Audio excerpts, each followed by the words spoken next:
Gerombolan alien misterius mendatangi bumi dan menyerang para alien Serpo. Tapi yang mengejutkan, mereka seolah punya koneksi dengan Famola, gadis berkostum kaiju yang juga sempat menyerang Okarun dan kawan-kawan. Jadi di arc inilah, kita pun akan mengetahui jawaban dari pertanyaan yang muncul. Mau apa para alien ini datang ke bumi? Dan siapa identitas Famola yang sebenarnya? Karena di arc inilah, sebuah perang besar-besaran melawan alien akan terjadi. Jadi cerita dimulai saat Momo dipaksa mengajak Famola buat berangkat ke sekolah. Karena nggak percaya kalau Famola adalah alien, Nenek Seiko malah menyekolahkannya. Dan dengan teknologi kostum kaijunya, Famola dapat mengkopi seragam dari Momo. Di perjalanan sekolah itulah, Momo dan Famola berkenalan dan makin akrab. Masing-masing mencoba waspada, kepolosan Famola sempat membuat Momo merasa gemas dan berakhir mengajarinya banyak hal. Dan di saat itu juga, Momo bertanya soal bola emas pada Famola yang ternyata ada pada kostum kaijunya.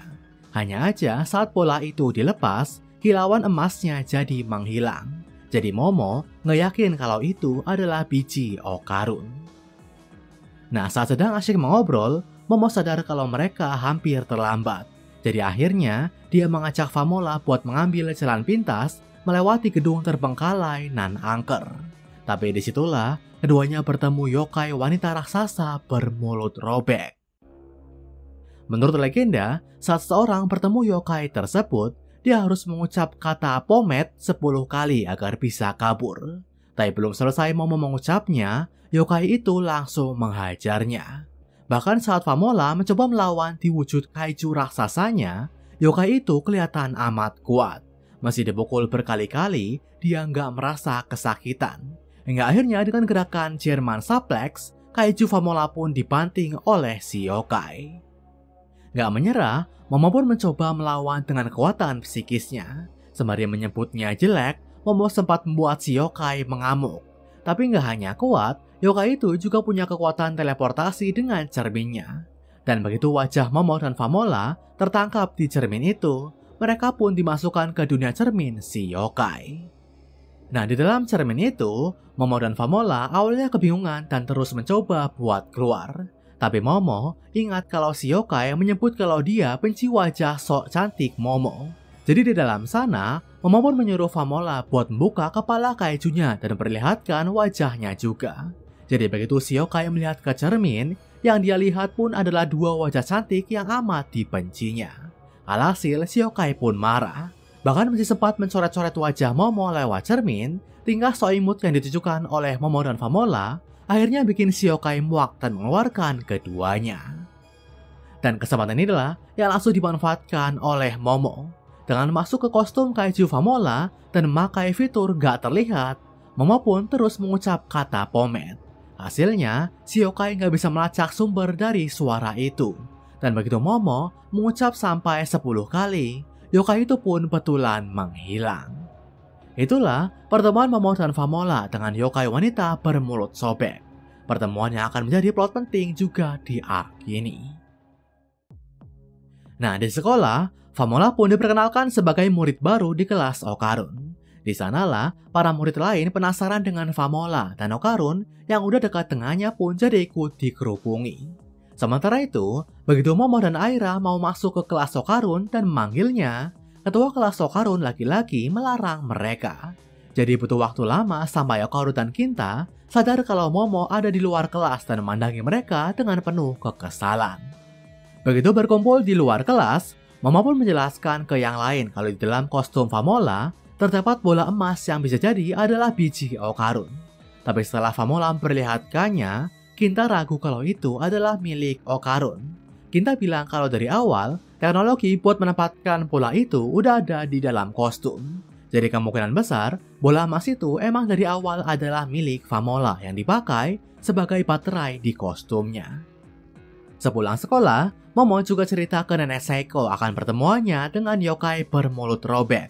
Tapi saat Momo bilang kalau dia berhasil lolos setelah mengucap kata Pomet 10 kali, Nenek Seiko malah memarahinya. Karena ternyata mantra Pomet hanya bisa mengusir yokai itu sementara. Dan setiap kali dipakai, kekuatan mantranya akan melemah. Jadi berikutnya saat Momo bertemu dengan yokai itu lagi, dia harus mengucap kata pomade sebanyak 100 kali. Nenek Seiko pun menyuruh Momo buat jangan keluar rumah setelah lewat jam 10 malam. Momo juga nggak boleh melihat keluar jendela meski ada suara yang memanggil. Karena 1 minggu ke depan, Momo akan terus dikejar oleh si yokai bernama Reiko Kashima itu. Dan menurut Nenek Seiko, Reiko Kashima adalah yokai yang nggak bisa dikalahkan. Di malam harinya, Momo pun betulan didatangi oleh si yokai. Dari luar jendela kamarnya yang udah tertutup, Momo terus mendengar suara sosok yang dikenalinya, yaitu Okarun. Seakan ingin menghasutnya buat keluar, suara itu terus menggoda Momo agar membuatnya ingin keluar dan bertemu Okarun. Dan awalnya, Momo sempat tergoda dan hampir keluar dari kamarnya. Tapi beruntung, dia ingat akan pesan si nenek dan mencoba mengetes suara Okarun itu. Dan benar aja, dia salah menyebut Cici dengan menambahkan honorific. Padahal Okarun yang kini udah akrab dengan Cici, udah nggak bersikap formal lagi padanya. Dari situlah, Momo jadi tahu kalau suara Okarun itu berasal dari si yokai. Dan kita pun diperlihatkan gimana Reiko Kashima terus meneriaki Momo dari luar rumahnya hingga membuat Momo nggak bisa tertidur. Esoknya, tanpa bisa terlelap sedikit pun, Momo pun dipaksa tetap berangkat sekolah. Tapi sebelum itu, dia menunjukkan bola emas milik Famola pada Nenek Turbo. Tapi begitu melihatnya, Nenek Turbo seakan merasa jijik dan menyebut kalau bola itu lebih seperti gumpalan karma manusia. Dari sinilah bisa disimpulkan kalau bola yang dimiliki oleh Famola bukanlah biji Okarun. Dan dari ucapan Nenek Turbo, Momo jadi penasaran dengan siapa Famola sebenarnya. Dan di hari itu jugalah Momo akan mengetahuinya, karena bencana yang mengintai mereka akhirnya dimulai. Jadi sepulang sekolah, Momo nggak bisa pulang bersama yang lain karena ada kerja sambilan. Momo pun meminta Okarun buat mengantar Famola pulang. Tapi dia memperingati kalau Okarun nggak boleh macam-macam dengannya. Jadi akhirnya, Okarun pun langsung pergi setelah sampai di rumah Nenek Seiko, meski Famola sempat menahannya. Di tempat lain, Cici dan Aira yang pulang satu arah sempat membahas gimana Momo kerja di Maid Cafe. Sampai tiba-tiba, keduanya dicegat oleh 3 makhluk misterius. Dan di saat yang bersamaan, ruangan hitam mengelilingi mereka. Artinya, alien sedang menyerang. Tapi nggak hanya mereka, Okarun yang kini sendirian juga dicegat oleh kawanan alien yang lain. Bahkan nggak tanggung-tanggung, 5 alien dengan bentuk dan ukuran yang berbeda-beda mencegat Okarun seorang diri. Jadi di 2 tempat yang berbeda itulah pertarungan terjadi. Dengan susah payah, Aira dan Cici mencoba menghindari tembakan-tembakan dahsyat dari para alien. Dari tembakan proyektil, rudal sampai medan listrik, ketiga alien ini sanggup mengirim serangan-serangan yang bervariasi dan brutal. Bahkan saat Aira mencoba menyerang, alien itu juga punya barrier pelindung. Gak mau kalah, Cici mencoba menyerang dengan menembakkan Ci hasil latihannya selama ini. Tapi belum sempat dia menembak, serangan medan listrik salah satu alien berhasil mengenainya. Dan saat Aira melempar air guna memancing perhatian, air itu berakhir mengenai Cici. Jadi disitulah Evil Eye pun terbangkit. Saat Evil Eye bangun, Aira pun sempat menyuruhnya agar ikut bertarung. Tapi dia menolak karena berjanji ke Okarun hanya akan bertarung melawannya. Jadi disitulah serangan para alien pun makin menjadi brutal. Baik Aira dan Evil Eye nggak berdaya dengan berundungan serangan mereka. Tapi akhirnya, Aira mendapat celah buat kabur lewat lubang gorong-gorong yang ada di sana. Saat itulah, kita diperlihatkan wujud para alien itu yang ternyata bersembunyi di balik kostum tempur mereka. Dan wujud alien ini menyerupai gurita. Di tempat lain, Okarun juga dirompok oleh 5 alien secara bersamaan. Tapi dengan kecepatan dan tendangannya yang telah berevolusi, Okarun sanggup memberikan perlawanan hingga mengalahkan 3 dari 5 alien itu. Tapi sayang, saat hendak memakai mode kecepatan penuh, kekuatan salah satu alien dapat mengganggu pergerakannya. Dialah alien yang sempat diperlihatkan membantai para alien Serpo. Dengan kekuatan kostum tempurnya, alien itu sanggup mengendalikan ruang di sekitar Okarun hingga menjepitnya. Alhasil, Okarun pun gak berdaya dan jadi bulan-bulanan serangan alien lain. Hingga akhirnya, para alien pun sanggup melakukan rencana utamanya, yang ternyata merebut biji Okarun. Jadi setelah mengalahkan alien Serpo, para alien ini mendapat info akan kekuatan biji Okarun. Dan dengan alat yang dirampas dari Serpo, alien ini pun menyedot biji Okarun dan kembali mengubahnya menjadi bola emas. Setelahnya, para alien itu pun mencoba pergi sembari membawa tubuh Okarun buat diteliti. Tapi tiba-tiba, sebuah serangan datang ke para alien dan membebaskan Okarun. Dan asalnya dari makhluk berwujud udang. Dengan mode keduanya atau mode businessman, alien udang itu pun mencoba melawan. Tapi para alien misterius memilih buat mundur. Mereka menyebut kalau saat ini mereka sedang gak ada waktu buat melawan makhluk yang bukan berasal dari bumi. Jadi berkat si alien udang itulah, Okarun berhasil diselamatkan. Sementara itu di sebuah maid cafe, Momo hendak bersiap pulang setelah waktu hampir menunjukkan pukul 9:30.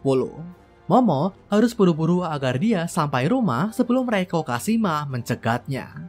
Tapi saat Momo mau pamit ke atasannya, serangan alien juga datang menyerang.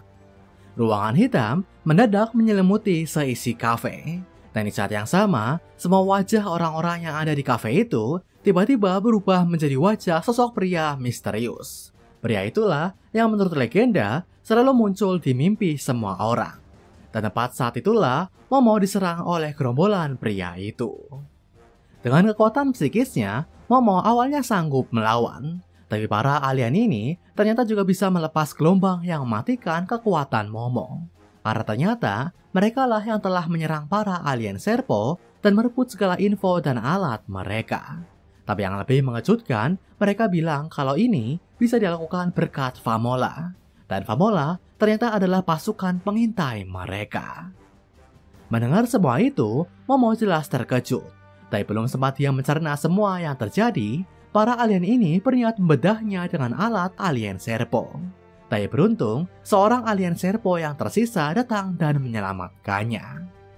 Ternyata, para alien yang menyerang ini adalah klon alien Serpo yang telah dicuci otak. Dan guna mengembalikan kesadaran mereka, kepala para alien itu harus dijepit dengan 2 setrika. Jadi alien Serpo pun meminta Momo buat membantunya. Sembari melawan, Momo dan Serpo pun bekerja sama buat mengubah para alien itu ke wujud asalnya. Sampai tiba-tiba muncullah alien hologram yang jadi dalang pencucian otaknya. Dengan memakai tubuh hologramnya yang bisa menusuk, alien itu pun mulai kembali mengubah para alien Serpo. Tapi saat diserang, tubuh si alien hologram membuatnya dapat menghindar dengan mudah. Alhasil, di tengah situasi yang makin kacau, Momo dan Serpo pun sempat terpojok. Tapi disinilah Momo kembali mengingat ajaran sang nenek saat kecil, yaitu soal kekuatan kata-kata. Jadi menurut nenek Seiko, saat seseorang mengucapkan kata-kata dengan penuh keyakinan, sebuah realitas bisa dibelokkan. Contohnya, dengan menuliskan kata Nessie di tongkat bisbolnya, nenek Seiko dapat mengirim pukulan yang super kuat layaknya seekor Nessie. Dengan kekuatan kata-kata itulah, Momo pun mencoba mengevolusi mantra Moai Moai Tribim menjadi mantra penembak betulan. Padahal kalimat itu hanyalah mantra hairan khas seorang maid buat menjadikan makanan pelanggan jadi lebih enak. Tapi dengan penuh keyakinan, mantra biasa itu pun betulan sanggup membuat Momo melepas tembakan psikis yang amat dahsyat. Alhasil, Momo sanggup menembakkan tubuh si alien hologram dan menghancurkannya. Begitu si alien itu kalah, para klon alien Serpo pun kembali ke wujud asalnya. Tapi melihat Momo yang telah kelelahan, mereka sempat berniat menyerangnya. Tapi beruntung, alien Serpo yang asli masih sempat mengirimkan para klonnya ke asalnya. Dia beralasan kalau saat ini mereka harus fokus buat mengalahkan alien yang menyerang lebih dulu. Jadi pada Momo, alien Serpo itu pun menawarkan gencatan senjata. Sembari bersiap buat pulang, Momo pun bertanya pada Serpo yang kini tinggal setengah badan tentang siapa alien yang menyerang itu. Tapi Serpo menyebut kalau dia nggak mengenal mereka, karena di luar sana sendiri ada 666 spesies alien yang berbeda. Tapi dia bisa tahu kalau para alien itu datang ke bumi lewat gerbang pemindah jarak jauh. Biasanya, guna melakukan perpindahan itu, dibutuhkan bangunan berbentuk piramida sebagai pusat transmisinya. Dan di Jepang sendiri, bangunan tersebut adalah gundukan pemakaman Kofun. Nah, setelah sampai ke bumi, para alien itu pun udah merampas segala teknologi alien Serpo beserta pengetahuannya.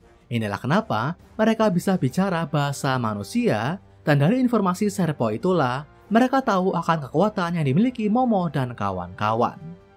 Serpo pun menyebut kalau kemungkinan teman-teman Momo juga sedang diserang. Jadi kalau nggak cepat-cepat, mereka bisa aja terbunuh. Dan mendengar hal itu, Momo pun berniat buat segera pulang. Tapi sampainya di stasiun, dia sadar kalau waktu telah menunjukkan pukul 11 lebih. Jadi kalau Momo pulang sekarang, dia bisa aja dicegat oleh Reiko Kashima. Akhirnya dengan bantuan Serpo yang ternyata bernama Rokuro itu, Momo pun menyamar agar bisa menginap di Manga Cafe.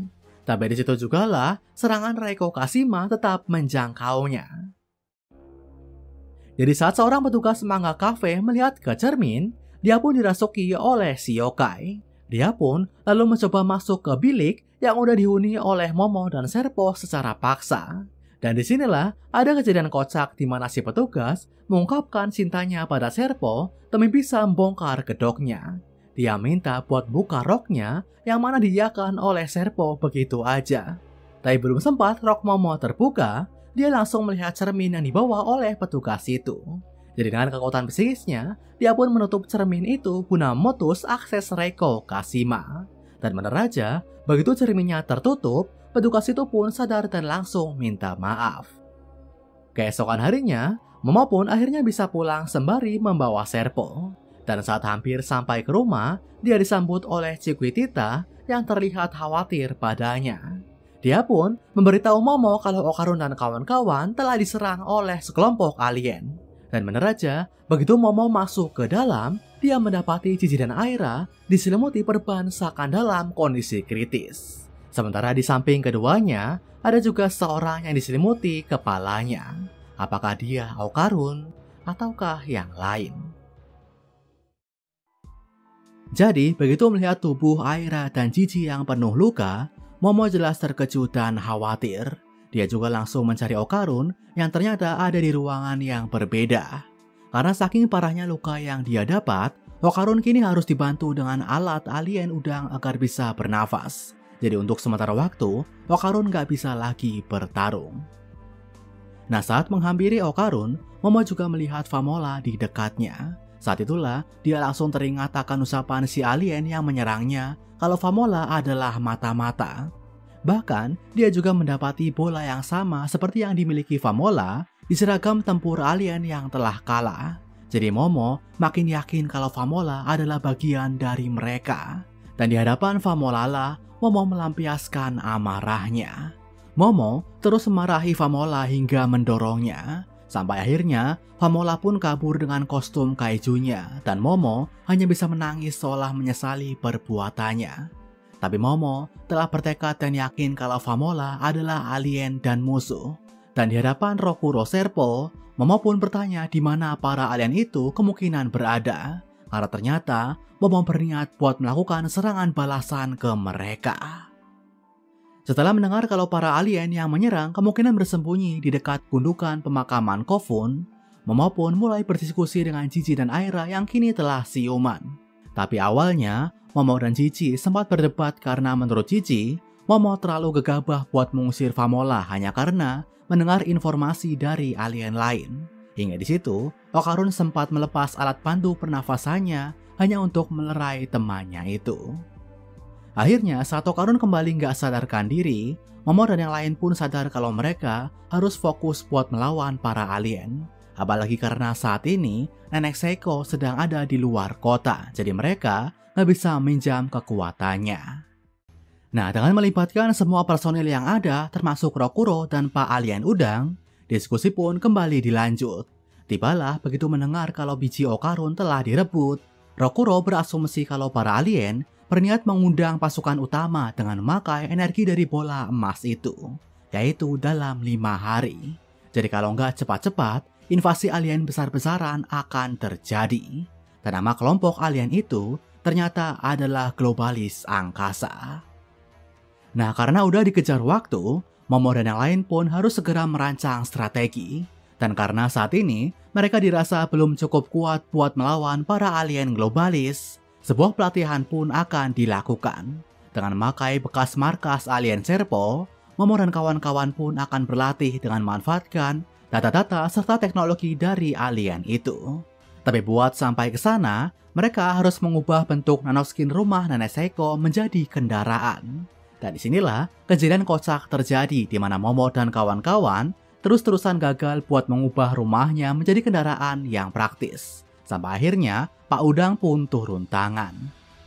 Akhirnya sampainya di bekas markas alien Serpo, Momo dan kawan-kawan pun memakai teknologi simulasi pertarungan milik mereka. Saat itulah Momo bisa melihat hologram para alien yang telah menyerang Okarun, Aira, dan Jiji. Bahkan Momo sampai terkejut begitu melihat jumlah alien yang merompok Okarun.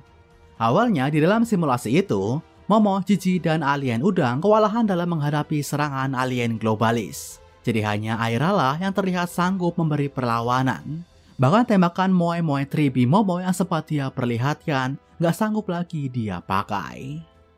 Gak hanya itu, di malam harinya, Momo juga kembali diganggu oleh Reiko Kashima. Jadi dia terus kesulitan tidur hingga akhirnya Jiji membantunya. Dengan mengontrol chi di tangannya, Jiji pun menutup telinga Momo dan menemaninya tertidur. Dan pemandangan ini pun sempat dilihat oleh Okarun. Jadi, Okarun yang saat itu masih sekarat, arwahnya tiba-tiba keluar dari tubuhnya. Momo dan kawan-kawan pun jelas gak bisa melihatnya. Tapi dari mendengar obrolan mereka, Okarun pun tahu kalau dalam 3 hari, pasukan utama alien globalis akan menyerang. Dan saat ini, mereka butuh bantuan Nenek Seiko. Nah, kebetulan Nenek Seiko sempat menelpon kembali Momo. Tapi saat itu, cuma Okarun lah yang mendengarnya karena yang lain sedang berlatih di luar.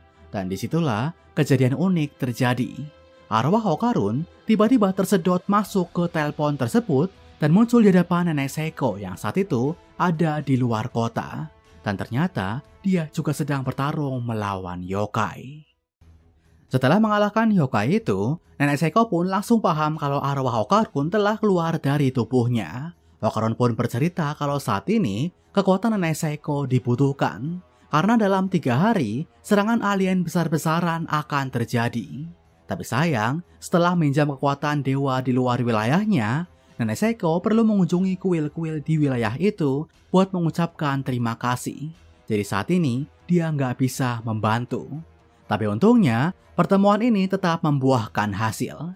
Karena agar Okarun bisa kembali ke tubuhnya, Nenek Seiko dan Nenek Turbo mengajarinya akan prinsip sebuah spiral. Okarun disuruh membayangkan alur pusaran dalam seluruh objek termasuk tubuhnya. Dengan begitulah, dia bisa masuk kembali ke kabel telepon dan melintasinya. Bahkan prinsip spiral ini disebut oleh Nenek Seiko sebagai kunci buat mengalahkan lawan yang lebih kuat.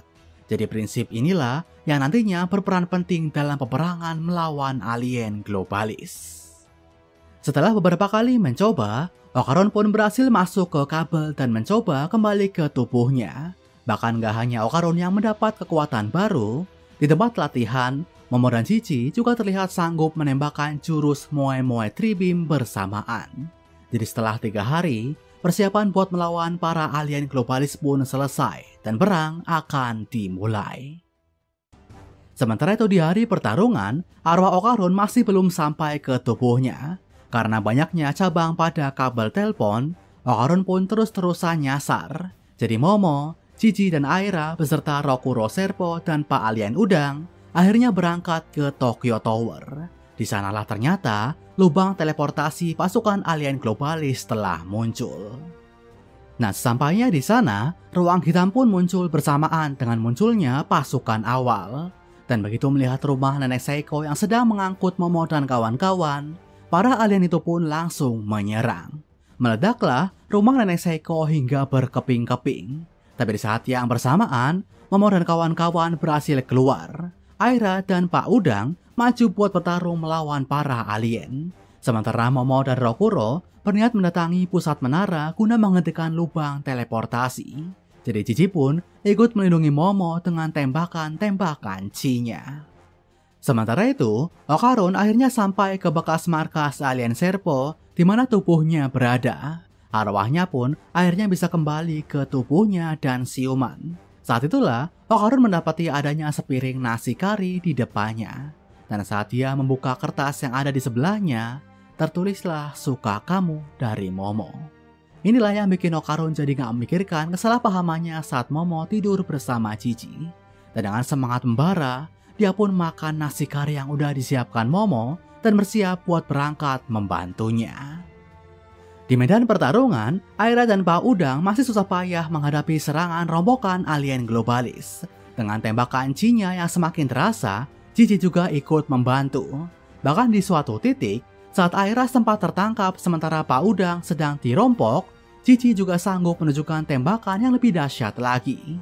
Di situ, Jiji menunjukkan walau tanpa Evil Eye, dia tetap menjadi pion yang berguna buat teman-temannya. Meluncurlah tembakan yang diberi nama Evil Gun dan sanggup menembus seragam tempur salah satu alien. Menyadari dahsyatnya kekuatan Jiji, para alien pun langsung merompoknya. Dimulailah adu tembakan antara Jiji dan para alien hingga akhirnya ledakan besar-besaran terjadi dan menyeret Aira yang baru aja terbebas. Nah, saat yang lain tengah bertarung, kita beralih sebentar ke sekolah di mana Kinta berada. Setelah diseret ke dalam pertarungan supernatural, Kinta awalnya berpikir kalau dia udah menjadi bagian dari Okarun dan kawan-kawan. Dengan segala kehaluannya, dia pun sempat berniat pura-pura terluka oleh serangan alien. Tapi sampainya di sekolah, dia menyadari kalau Okarun, Momo dan juga yang lain gak ada di sana. Dan begitu mendatangi rumah Momo yang juga telah hilang, Kinta pun merasa kalau bakatnya gak dibutuhkan. Sampai tiba-tiba, dia melihat secari kertas di gerbang rumah Momo bertuliskan "Tolong bantu kami" di Tokyo Tower. Tulisan itu pun jelas membuat Kinta tiba-tiba bersemangat karena merasa dibutuhkan. Jadi diubahlah gerbang rumah Momo yang terbuat dari nanoskin menjadi sepeda motor. Jadi sang prajurit terkuat kita, Kinta, juga bersiap datang membantu. Kembali ke medan perang, Momo dan Rokuro yang berniat mengambil bola emas di Tokyo Tower guna menghentikan lubang teleportasi disergap oleh alien globalis. Disitulah alien berseragam tempur robot raksasa dengan berbagai senapannya memerondongi mereka dengan tembakan. Sementara alien berkostum xenomorph hitam juga menyerang dari jarak dekat. Jadi Momo dan Rokuro pun jelas kewalahan dan hanya bisa bertahan dengan masang pelindung di sekitar mereka. Rokuro bahkan bersedia melindungi Momo demi bisa memberinya kesempatan menyerang. Tapi karena jarak para alien itu di luar jangkauannya, Momo pun gak bisa apa-apa dan hampir kehilangan harapan. Sampai tiba-tiba seekor kaiju datang dan meninju para alien itu. Yap, Famola yang sempat diusir oleh Momo ternyata tetap datang buat membantu. Dan hal ini jelas bikin Momo terheran. Karena yang dia tahu, Famola adalah bagian dari alien globalis. Tapi di depan mata Momo, kedua alien yang menyerangnya juga ikut balik menyerang Famola. Mereka sanggup mengcancel mode nggak terlihat Famola dan memaksanya keluar dari seragam tempur kaiju. Salah satu dari mereka juga bilang kalau seragam itu adalah miliknya. Jadi nggak tanggung-tanggung, ditusuklah perut Famola hingga berlubang seakan ingin membunuhnya. Tapi di kondisi itu, Famola masih sempat berterima kasih ke Momo. Ucapan itu seolah jadi kata-kata perpisahannya. Jadi setelah Famola ditusuk perutnya oleh alien globalis, Momo pun langsung menariknya dan mencoba menghentikan lukanya. Momo sadar kalau anggapannya kalau Famola adalah musuh mungkin aja salah. Karena itulah, dia bersikeras ingin mendengar penjelasannya dari Famola langsung. Dan di saat Momo menutup luka Famola dengan kekuatannya, aura yang ada pada tubuh Famola tiba-tiba menyala. Momo pun menyentuh aura itu dan sontak, seluruh ingatan Famola akan apa yang terjadi selama ini masuk ke otak Momo. Bahkan Okarun, Aira, Cici, Rokuro hingga alien udang yang sedang memakai alat komunikasi ikut melihat memori itu. Yap, disinilah flashback Famola dimulai.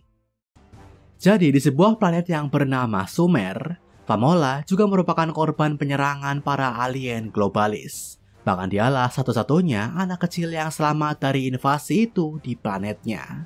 Tapi beruntungnya, dia dipungut dan dirawat oleh Bangga, ibu-ibu yang menjadi salah satu tentara Sumer yang tersisa.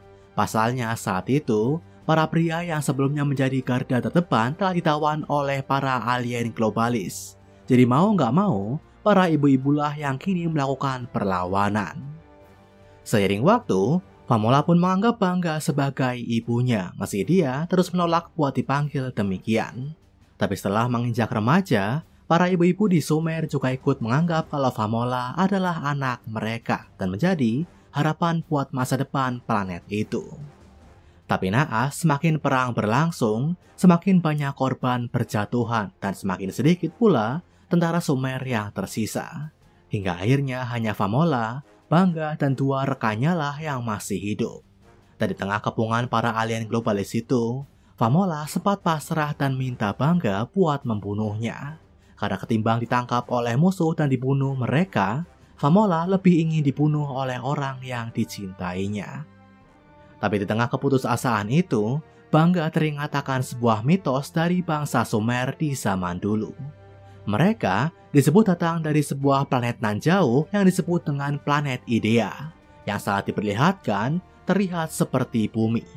Dan di sebuah istana di planet Sumer, terdapat piramida yang disebut menjadi tempat bepergian ke planet itu. Jadi sebagai usaha terakhir, Bangga pun berencana buat maju ke istana Sumer yang saat ini tengah diduduki oleh para alien globalis. Dengan begitu, mereka bisa mencoba buat kabur ke planet Idea. Akhirnya, bersama Bangga dan kedua rekannya, Famola pun ikut menyusup ke piramida istana Sumer. Ternyata di sanalah para pria penduduk Sumer ditawan dan hendak diberi makan ke seekor alien raksasa. Alien itu disebut dengan Big Mama dan sanggup menciptakan seragam tempur yang disebut exosuit setelah makan makhluk lain. Jadi dengan makan para warga Sumer itulah, para alien globalis berniat menciptakan exosuit baru. Nah, karena merasa kalah jumlah, Bangga pun berniat membebaskan para pria yang tertawan agar bisa bersama-sama melawan para alien globalis. Tapi begitu salah satunya dibebaskan, dia malah kabur. Alhasil, penyusupan pun berhasil terdeteksi dan para alien globalis mulai menyerang. Famola dan yang lain terus dihujani dengan serangan dan mulai terpencar, hingga akhirnya Famola pun terkepung oleh para alien globalis. Tapi saat dia mengira nyawanya telah berakhir, sebuah makhluk raksasa muncul dan menyerang para alien globalis itu. Dan makhluk itu berbentuk kaiju yang selama ini kita kenali. Jadi ternyata, Bangga yang sempat terlempar setelah terkena serangan, jatuh ke depan salah satu exosuit yang baru aja diproduksi oleh Big Mama. Dan exosuit itu ternyata berbentuk monster yang disebut sebagai dewa planet Sumer sendiri. Karena menurut Bangga, para penduduk Sumer yang telah dikorbankan buat menciptakan kostum itu seakan melampiaskan amarahnya dalam bentuk kaiju. Jadi kaiju ini adalah simbol dendam dan perlawanan para penduduk Sumer. Dengan exosuit dewa Sumer itu, Bangga pun melecut semangat para pria penduduk Sumer yang sebelumnya telah menyerah. Alhasil, mereka pun berbondong-bondong maju menyerang balik para alien globalis, masih tanpa senjata apa-apa. Hanya bermodal semangat membara dan menang jumlah, para penduduk Sumer pun berhasil membuat alien globalis kelabakan. Situasi pun menjadi semakin kacau dan kesempatan inilah yang sanggup dimanfaatkan oleh Famola buat masuk ke piramida. Di sanalah dia melihat sebuah portal yang seakan dipakai buat berteleport ke tempat lain. Awalnya, Famola kebingungan dengan gimana cara mengoperasikannya. Tapi akhirnya, Bangga datang dengan kostum kaijunya dan mengambil alih. Dan setelah berhasil mengaktifkan portal itu, Bangga pun terkejut sekaligus terkesan dengan teknologi yang ada di depannya. Dia nggak menyangka kalau mitos piramida planet Sumer itu benar adanya. Tapi sayang, di situ tertulis kalau portal tersebut sedang kekurangan energi dan hanya bisa dipakai oleh satu orang. Jadi Bangga pun tanpa ragu mendorong Famola masuk sembari memberinya kostum kaiju. Bangga jelas ingin Famola lah yang memakai portal itu dan pergi ke planet yang lebih aman. Dan sontak, Famola jelas menolak dan mencoba keluar. Tapi dengan penuh keyakinan, Bangga telah menutup akses buat keluar dari portal itu. Jadi dari balik penghalang yang memisahkan keduanya, Bangga pun mencurahkan kata-kata perpisahannya. Bangga bilang kalau Famola adalah harapan planet Sumer. Jadi dia harus mulai kehidupan baru di planet lain dan menemukan pria yang kuat. Dengan begitu, dia bisa meneruskan darah Sumer di masa depan. Dan begitu mendengar Famola kembali manggilnya Mama, Bangga pun gak sanggup menahan air matanya. Meski menolak buat dianggap sebagai ibu, naluri keibuannya gak bisa ditahan lagi. Dan sembari menangis, Bangga pun bilang kalau Famola adalah anak yang sangat berarti baginya dan amat dia sayangi. Dan di saat itu jugalah, portal pun aktif dan memisahkan keduanya. Setelah Famola diteleport, para alien globalis pun baru sampai ke dalam piramid dan mengepung Bangga. Mereka mengancam akan mencari Famola dan menyiksanya agar mau mengoperasikan portal piramid itu buat mereka. Karena fasilitas itu ternyata hanya bekerja pada para penduduk Sumer. Sementara di planet Idea yang menjadi tempat tujuan portal itu, Famola baru sampai. Dan setelah mengingat kata-kata perpisahan Bangga, Famola mencoba menguatkan tekadnya buat mulai kehidupan baru. Dan ternyata emang benar, planet yang dia datangi adalah bumi. Jadi asumsi terbesarnya, para warga Sumer ini dulunya adalah imigran dari bumi. Seperti pesan Bangga, Famola dengan kostum kaijunya pun terus mencari pria yang kuat. Dari penduduk biasa, polisi sampai beruang, Famola terlihat mencoba menantang mereka dan selalu berakhir menang. Hingga di suatu hari, kostum Famola mendeteksi kehadiran makhluk yang gak biasa. Dan inilah yang terjadi saat Famola bertemu Okarun, Momo, dan Kinta di apartemen. Semenjak bertemu dengan Momo dan kawan-kawan, Famola pun terlihat kembali sanggup bersenang-senang. Tapi saat alien globalis menyerang teman-teman barunya itu, dia amat merasa bersalah. Inilah kenapa saat Momo menuduh dan mengusirnya, Famola juga nggak melawan. Dia tahu kalau para alien itu datang ke bumi karena kehadirannya. Akhirnya, seakan ingin bayar kesalahannya itu, Famola pun bertekad akan melawan para alien globalis. Meski dia amat ketakutan, Famola percaya ibunya akan berinya kekuatan. Hingga akhirnya dia pun sanggup menolong Momo dan ditusuk dari belakang. Nah, setelah melihat segala memori itu, Momo dan yang lain menunjukkan wajah terkejut, marah hingga menangis. Jadi mulai dari sinilah serangan balasan mereka akan dilancarkan. Setelah melindungi Momo dari serangan alien globalis, Rokuro memakai teknologi penyembuhannya buat menyembuhkan Famola.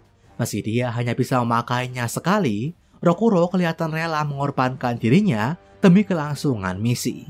Karena setelahnya, tubuhnya pun langsung dibuat nggak berdaya. Tapi dengan bangkitnya Famola, Momo pun bisa leluasa memakai kekuatannya lagi. Dihantamlah para alien globalis di depannya dengan pohon besar lewat kekuatan psikisnya. Setelah berterima kasih ke Rokuro, Momo juga minta maaf ke Famola dan bilang kalau ibunya pasti baik-baik aja. Dan sembari melindungi Famola yang kehilangan exosuitnya, Momo pun bersiap melawan 3 alien globalis di depannya sendirian. Di tempat lain, Aira dan Gigi yang sempat terpojok setelah dihadapkan dengan rompokan serangan alien juga mulai bangkit. Masih sempat tergeletak dan terkena serangan listrik si alien, Aira terlihat sanggup membalikan keadaan. Saat si alien berkostum patung Dogu itu mendekat, Aira melilitkan rambutnya. Alhasil, serangan listriknya pun ikut merambat ke alien itu dan ikut terkena ledakannya. Gigi juga memperlihatkan kehebatannya dengan terus mengirim tembakan-tembakan Chi yang dahsyat. Bahkan para alien juga terlihat tertarik dengannya dan ingin menjadikannya exosuit. Tapi dengan kerjasama Aira dan Gigi, keduanya terus berhasil menahan gempuran serangan alien. Hingga tibalah keduanya mendengar suara Okarun dari alat komunikasi. Okarun yang baru masuk ke ruang hitam mencoba memberitahu rekannya tentang rahasia power-up dari Nenek Seiko. Okarun menyuruh Gigi dan Aira buat membayangkan pusaran atau spiral dan mengaplikasikannya pada kekuatan mereka. Mendengar petunjuk itu, Gigi pun langsung memutarkan Chi dari dirinya dan Evil Eye sehingga membuat sebuah pusaran gabungan. Dengan begitulah, Jiji sanggup meminjam kekuatan Evil Eye dan membuat tembakan Chi-nya berkali-kali lipat lebih dahsyat. Bisa dilihat, pusaran Chi tersebut menjadi semakin besar dan sanggup menghancurkan alien bersniper. Dengan prinsip spiral, Aira juga membentuk rambutnya layaknya bor. Alhasil, exosuit dari alien Dogu yang sebelumnya sulit ditembus, perlahan berhasil dibuat retak. Hingga akhirnya, semakin cepat putaran dari rambut Aira bergulir, semakin dahsyat pula daya tusuk yang dihasilkannya. Dan dengan super dahsyat, dia pun berhasil menembus alien itu dan menghancurkannya. Nggak mau kalah, Pak Alien Udang yang sempat terlempar ke sungai juga menunjukkan tajinya. Awalnya, alien globalis dengan exosuit belalang meremehkannya karena dia juga punya form khusus di bawah air. Jadi dia pun dengan senang hati menerima tantangan alien udang buat berduel di dalam air. Tapi meski mengaku 100 kali lebih kuat di dalam air, alien globalis itu dikejutkan dengan kekuatan tinju alien udang. Masih sempat memojokkannya, satu pukulan alien udang sanggup membuat lawannya terhentak. Dan begitu berubah ke mode businessman, alien udang pun sanggup mengirim pukulan yang 240 kali lebih kuat. Alhasil, alien belalang itu pun terlempar dan hancur. Kembali ke Momo, dengan kekuatan psikisnya, dia terus melempari para alien dengan berbagai objek di sekelilingnya. Bahkan dalam bertahan, Momo juga sanggup membentuk puing-puing menjadi tembok pelindung. Tapi sayang, saat Momo melepas tembakan Moe Moe Beam, salah satu alien sanggup mengirim tembakan yang dapat menahannya. Jadi akhirnya, Momo pun terlempar dan di hadapannya telah menunggu gerombolan alien globalis yang siap menyerang. Meski begitu, tanpa gentar, Momo bangkit dan tetap mencoba melawan. Dengan mati-matian, dia pun melemparkan puing-puing ke arah mereka. Tapi jelas pada akhirnya, para alien yang menang jumlah pun berhasil menangkap Momo dan Famola. Di momen itulah, harapan seakan udah sirna. Sampai tiba-tiba, dari tiang listrik yang ada di dekat sana, sebuah percikan elektrik muncul dan menerjang para alien itu. Saking besarnya serangan elektrik itu, sebagian exosuit para alien dibuat hancur. Jadi Momo berhasil terlepas. Dan saat Momo terlempar dan buka matanya, yang ada di depannya adalah sosok pembawa serangan listrik itu. Dialah sosok yang udah amat dia nantikan. Yap, dengan kekuatan barunya, Okarun telah datang. Gak hanya Okarun, Aira dan alien udang juga datang dan berhasil membebaskan Famola dari cengkeraman musuh. Sementara itu, setelah bertarung dengan mengandalkan kekuatan Chi-nya, Jiji yang sempat tergeletak juga telah terbangun. Tapi karena hari itu adalah hari Selasa, dia pun bangun dengan diambil alih oleh Evil Eye. Nah awalnya, Evil Eye mencari Okarun yang baru tiba buat menantangnya bertarung. Tapi dengan banyaknya alien yang mengganggu, dia pun mengalihkan amarahnya ke mereka dulu. Jadi mulai dari sinilah, serangan balik Okarun dan kawan-kawan kembali dimulai. Dan dengan kekuatan yang lebih kuat dan lengkap, pertarungan pun akan mencapai klimaksnya. Jadi setelah Okarun sampai di medan pertarungan dan Evil Eye mengambil alih tubuh Jiji, kekuatan para jagoan kita pun semakin bertambah. Dari sinilah mereka melakukan serangan bersama-sama ke para alien yang jumlahnya juga terus meningkat. Okarun menunjukkan perkembangannya dalam memanfaatkan kekuatannya yang baru.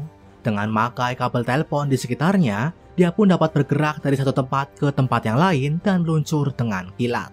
Dan luncurannya juga sanggup menghancurkan para alien yang ada di depannya. Melihat kekuatan itu, Evil Eye pun sempat sekali tertarik menantangnya. Tapi karena dia juga terus diserang oleh alien yang kuat, dia pun akhirnya kembali melawan para alien dengan menunjukkan dahsyatnya kekuatan fisik sang yokai. Hanya dengan pukulan-pukulannya, exosuit para alien juga dibuat remuk. Sampai tibalah, Okarun dihadapkan dengan alien yang punya exosuit berkekuatan pengendali ruang. Dialah pemimpin dari pasukan awal yang pertama kali menyerang. Dia dapat menghapus dan mengontrol ruang di depannya sehingga membuat jarak rekan dan lawan jadi mendadak memendek. Alhasil, Okarun pun sempat dikejutkan dengan alien xenomorph yang seakan mendadak muncul. Meski Momo tetap berhasil menolongnya. Saat Momo menahan kedua alien kuat itu, Okarun pun kembali meluncur dari kabel listrik dan menendang si alien Xenomorph hingga terpental. Jadi saat ini, tinggal alien pengendali ruanglah yang jadi lawan keduanya. Dan disinilah, Momo melakukan strategi yang terbilang nekat. Dengan maju ke hadapan si alien, Momo bersiap melepas tembakan Moe Moe Tribeam. Tapi belum sempat serangannya meluncur, alien itu sanggup mengayunkan tangannya dan menghapus ruang di hadapannya termasuk Momo. Dan saat keberadaan Momo tiba-tiba menghilang, Okarun dan Famola yang ada di dekat sana jelas terkejut sekaligus ketakutan.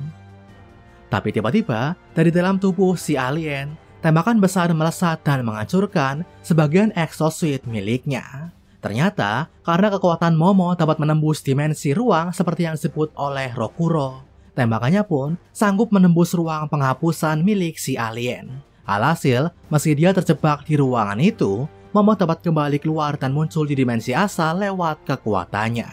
Dan begitu exosuit si alien itu rusak, Okarun pun menerjang dengan kekuatan penuh dan menghancurkan seragam tempur itu hingga tercerai-berai.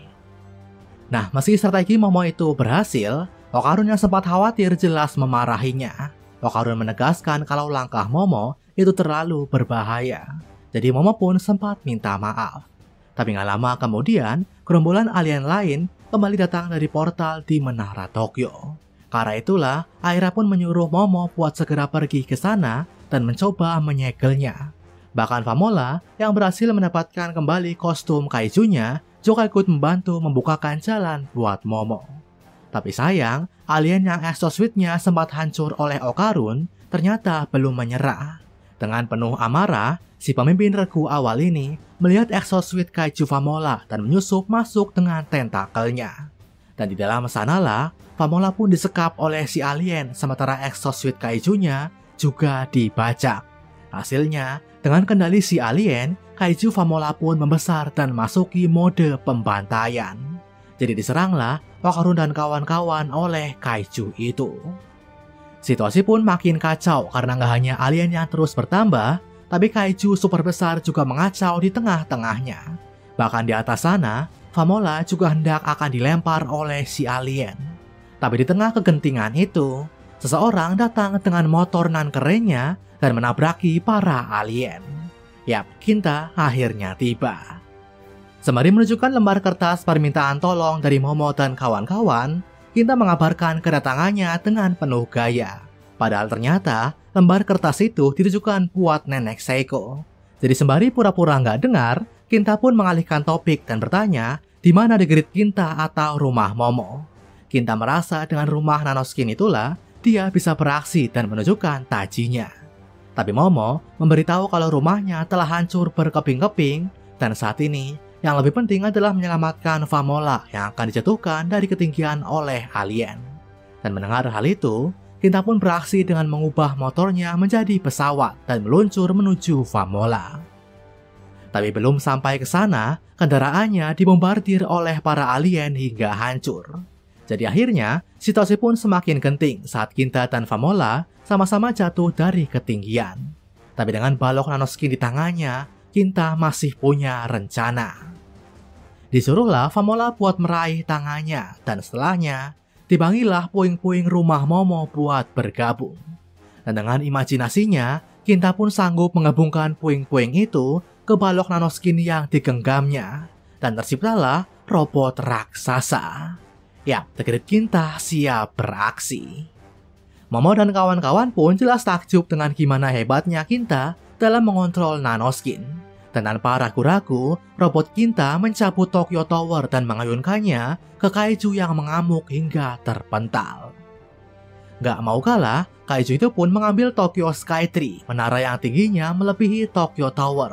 Jadi terjadilah adu serangan antara kedua raksasa itu dengan menara layaknya adu pedang.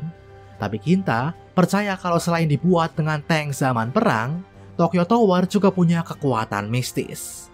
Dan benar aja, meski kedua menara yang saling beradu itu sama-sama hancur, ayunan pedang Tokyo Tower Kinta sanggup mendorong si kaiju hingga terlempar. Meski begitu, kekuatan exosuit kaiju ternyata lebih kuat dari dugaan. Meski berkali-kali dibuat terlempar, si alien menyebut kalau dia sama sekali nggak merasa kesakitan dan nggak ada kerusakan yang terjadi.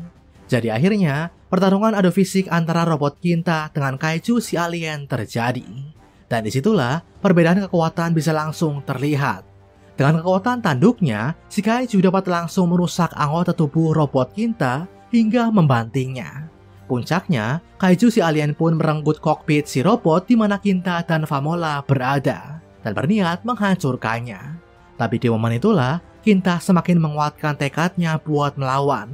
Setelah selama ini merasa dirinya nggak bisa apa-apa, dan hanya bisa mencari pengakuan dari orang yang lebih rendah, Kinta akhirnya bisa menemukan jati dirinya saat mengendalikan robot raksasa.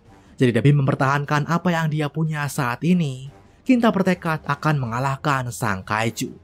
Sampai tiba-tiba, kokpit itu pun hancur dan si kaiju sesumbar karena yakin telah menang. Tapi mendadak dari punggung si kaiju muncul roket pendorong yang terbuat dari nanoskin yang dikendarai oleh Kinta. Karena ternyata saat kokpitnya hendak hancur, Kinta dan Famola berhasil menyelinap lewat titik buta si kaiju. Di punggungnya, si kaiju pun gak bisa meraih Kinta dan Famola. Dan dengan membentuk roket pendorong, Kinta berencana membawa si kaiju ke angkasa. Jadi sama seperti cara Momo sebelumnya, Kinta berniat membantingnya. Diterbangkanlah si kaiju itu ke langit dan dengan putaran spiral, roket mendorong Kinta pun bersiap mengirim si kaiju terjun ke tanah. Hasilnya, sebuah dentuman keras terjadi begitu si kaiju jatuh dengan amat keras. Bahkan si alien di dalamnya gak lagi sanggup mengendalikan exosuit itu dan terpaksa keluar dari sana. Nah, setelah si kaiju berhasil dikalahkan, Kinta dan Famola pun terjun dengan selamat. Sementara Okarun dan Momo akhirnya menemukan bola emas yang dijadikan sebagai energi portal teleportasi. Dan setelah Okarun mengambil bola emas itu, portal raksasa para alien pun perlahan mengecil. Tapi sayang semuanya udah terlambat. Sebelum portal itu benar-benar lenyap, armada utama alien globalis telah lebih dulu masuk ke bumi. Dan tanpa ampun menghujani Tokyo dengan tembakan demi tembakan. Bahkan ruang hitam yang harusnya bisa melindungi para warga sipil dari efek serangan alien juga terlihat akan retak. Jadi kalau dibiarkan, penyerangan ini bisa menyebar ke wilayah lain hingga membahayakan warga sipil. Menyadari hal ini, Okarun dan Momo pun mencoba bergabung dengan yang lain. Setelah Okarun gak bisa lagi berubah, hanya robot Kinta lah yang memungkinkan buat melawan para alien. Tapi tiba-tiba, sosok yang sedari awal arc telah mengganggu Momo kembali muncul. Reiko Kashima menghadang keduanya buat membalaskan dendam. Dia mengancam akan masukkan Momo ke dalam dunia cermin dan menyiksanya. Di hadapan dengan situasi ini, Momo pun hilang harapan. Gak hanya harus melawan para alien, yokai super kuat yang sempat dia ganggu kini juga jadi ancaman. Jadi Momo pun hanya bisa terduduk lesu dan mohon agar neneknya segera datang. Dan pemandangan ini mendadak membuat Reiko Kashima teringat akan sesuatu. Kita diperlihatkan sebuah memori di mana seorang gadis sedang terduduk lesu dan putus asa di tengah gempuran pesawat tempur. Gadis itu juga memanggil sang ibu agar menolongnya. Dan ternyata ini adalah ingatan sang yokai yang merupakan gadis korban perang. Reiko Kashima pun langsung mengalihkan amarahnya ke para alien yang terus menghujani tembakan. Dengan kekuatannya, dia menyebar seluruh bayangan wajahnya ke cermin-cermin yang ada di gedung-gedung. Alhasil dari sanalah, dia mengirim tangan raksasa yang sanggup menghancurkan kapal alien yang besar. Gak cukup di situ, Reiko Kashima juga menjebak para alien yang telah masuk ke bumi ke dalam cerminnya. Dari pasukan biasa sampai para kapal yang telah masuk, mendadak hilang dari bumi dan dikumpulkan di sebuah ruang hitam terpisah. Dan di ruang hitam yang merupakan dunia cermin itulah, Reiko Kashima mengintip dan mengirimkan bogeman-bogemannya. Jadi armada utama para alien globalis angkasa hancur lebur oleh sang yokai terkuat. Nah, begitu selesai menghabisi para alien, Reiko Kashima pun kembali menatap Momo seolah bersiap melanjutkan balas dendamnya. Tapi Okarun mencoba melindungi Momo dengan menawarkan diri buat jadi lawannya. Hingga disitulah terjadi aksi saling lindung antara Momo dan Okarun. Dan hal ini kembali membuat Reiko Kashima teringat akan memorinya. Dia teringat saat-saat di mana dirinya menaiki sepeda dan bersenang-senang bersama seorang pria. Jadi Okarun dan Momo seolah mengingatkannya akan indahnya sebuah kisah cinta. Dan hal ini pun membuat Reiko Kashima berpaling dan mendadak menghilang. Jadi nyawa Momo akhirnya selamat. Setelahnya, ruang hitam yang mengelilingi Tokyo pun menghilang. Jadi Momo dan Okarun akhirnya bisa bergabung dengan yang lain dan kembali pulang ke rumah. Di sanalah mereka makan-makan bersama setelah Nenek Seiko dan Nenek Turbo juga kembali. Nah, saat makan-makan, Rokuro yang sebelumnya tinggal setengah badan dan berhenti bergerak, datang dengan tubuh utuh buat melapor ke Momo. Rokuro berhasil pulih setelah Pak Alien Udang memasukkan nanoskin ke tubuhnya. Jadi saat ini, dia pun dapat mengontrol bentuk tubuhnya dengan teknologi alien Dewa Ludris. Tapi meski udah lebih kuat, Momo mengancam Rokuro agar dia nggak nyari ribut lagi dengannya. Jadi Rokuro pun akhirnya pergi. Nah, karena persediaan kari di rumah habis, Nenek Seiko menyuruh Momo buat membelinya. Bersama Okarun dan yang lain, Momo pun pergi ke supermarket. Dan karena membahas topik kari, di perjalanan itulah Momo dan Okarun sama-sama dibuat bimbang atas tulisan "Suka kamu" di kari sebelumnya. Momo merasa malu karena menulisnya tanpa pikir panjang dan bingung apa Okarun membacanya. Sementara Okarun bingung apakah Momo suka dengannya sebagai teman atau pria. Dan saat keduanya tengah overthinking itulah, sosok yokai wanita yang amat mereka kenali kembali datang. Dengan wajah cantik tanpa make up-nya, Reiko Kashima menemui Momo. Awalnya, si yokai menyebut kalau dia amat membenci Momo yang gak jujur dengan perasaannya. Yang dimaksud adalah gimana Momo suka cemburu saat Okarun dekat dengan cewek lain dan malah marah dengannya alih-alih terus terang. Jadi setelah melihat segala tingkah laku Momo lewat memorinya, Reiko Kashima pun mengaku ingin mencari cintanya sendiri. Mulai sekarang, dia akan bepergian buat mencari pria yang ditakdirkan buatnya. Jadi sebagai perpisahan, yokai itu pun memperingatkan Momo buat lebih jujur dengan perasaannya. Karena kalau enggak, cowok yang disukainya pun akan direnggut. Dengan kembali memakai wajah bermulut lebarnya, Reiko Kashima pun akhirnya pergi. Momo dan kawan-kawan pun lanjut belanja hingga pembicaraan beralih soal Famola. Masih saat ini kembali terlihat ceria, Momo menyebut kalau Famola pasti masih memikirkan keselamatan ibunya. Tapi Momo yakin kalau Bangga pasti masih hidup. Buktinya saat Famola pertama kali bertemu dengan Momo dan Okarun, mereka bisa melihat kilauan bola emas di saat kostumnya nggak terlihat. Kilauan itu seolah menjadi sinyal dari Bangga agar Famola ditemukan oleh orang-orang seperti mereka. Dan benar aja, di galaksi nan jauh di sana, para penduduk Sumer yang tersisa, termasuk Bangga, masih tengah bertarung melawan para alien globalis. Tapi dengan dilengkapi kapal tempur, Bangga dan yang lain berencana datang ke Idea atau Bumi, gak peduli seberapa jauhnya planet itu. Sementara itu kembali ke rumah Nenek Seiko, Nenek Turbo menemukan chip yang tergeletak yang kemungkinan milik Rokuro yang baru datang. Dan saat chip itu dipasang di kepalanya, Nenek Turbo pun melihat data investigasi para Serpo terhadap alien globalis. Mereka menyebut alien berbentuk gurita itu sebagai Kur. Mereka datang dari planet nan jauh buat menjajah planet demi planet lain. Dan di antara mereka terdapat sosok familiar yang disebut dengan Pangeran atau Count Saint-Germain. Disinilah kita diperlihatkan sosok pria berpedang misterius yang seolah menjadi sekongkol para alien globalis itu. Dan begitu melihat pria ini, Nenek Turbo menunjukkan wajah penuh amarah dan menyebut nama kakek Hyper. Jadi siapakah Count Saint-Germain yang dipanggil dengan kakek Hyper ini? Dan apa hubungannya dengan Nenek Turbo sehingga membuatnya amat marah? Jawabannya mungkin akan perlahan terungkap di arc-arc depan nanti. Itu dia part terakhir dari arc Space Globalis Manga dan Dadan. Sebuah arc yang secara overall menunjukkan berbagai aspek keseruan dari manga ini. Di sini, kita bisa kembali melihat perkembangan hubungan Okarun dan Momo. Kita nggak hanya diperlihatkan sosok yokai terkuat Reiko Kashima, tapi juga membuatnya ikut berperan dalam hubungan couple kita. Arc ini juga makin memantapkan Kinta dan Famola sebagai bagian dari regu utama kita. Dan bersama mereka serta power up dari anggota sebelumnya, menandakan kalau lawan di arc depan pun juga bakal semakin kuat. Pasalnya di arc ini, selain diperlihatkan dengan regu villain yang disebut dengan alien globalis atau KUR, kita juga bisa melihat adanya sosok pria berwujud manusia seolah jadi sekongkol mereka. Dialah Count Saint-Germain. Sosok ini pun kedepannya bakal makin lebih banyak terlibat dan berpotensi menjadi villain utama cerita ini. Jadi pengenalannya ke dalam cerita seolah menandakan kalau cerita utama dan Dadan mungkin barulah dimulai. Dan buat lebih lengkapnya, mari nantikan di arc berikutnya. Oke, sekian aja video dari Reko Manga kali ini, semoga bisa bermanfaat.